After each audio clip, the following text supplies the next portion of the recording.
आहे महाराष्ट्राचं काय कसं राहील? तुम्ही म्हणता की भाजप खूप पैसा वापरत आहे आणि वाटत आहे. पैसा आहेच तर मग काय लुटलंच आहे ना भाजपनं नोटाबंदीमध्ये काय कशात लुटलं नाही सांगा बरं. असं एखादं उदाहरण सांगा का ज्या भाजप पैसा नाही खात.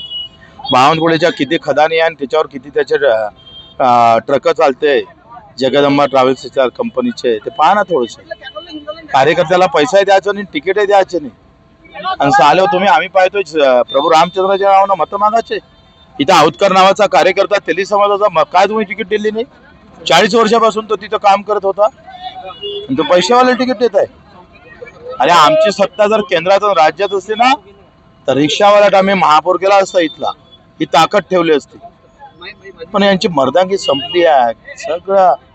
हे मी सांगतो ना एक दिवस प्रभू रामचंद्राचा धनुष्य घेऊन यांच्याच खोपडीत घालणार आहे लोक. हिंदूच घालणार बरं.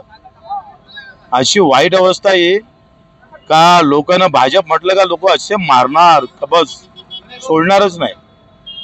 हो तुम्ही बावनकुळेचं नाव घेतलं आणखी कोणाकोणाचं काय काय आहे? पुराव्यासहित माझ्याजवळ बावनकुळेचे पुरावे आहे. बाकीचे भेटले का तुम्हाला सांगा ना. बरं, हे पुरावे कधी म्हणजे 16चा निकाल लागल्यानंतर तुम्ही जाहीर करू ना ते सगळे. म्हणजे बावनकुळे आता म्हणजे 16 नंतर एक्सपोज होतील. बिलकुल. चला यो. हो.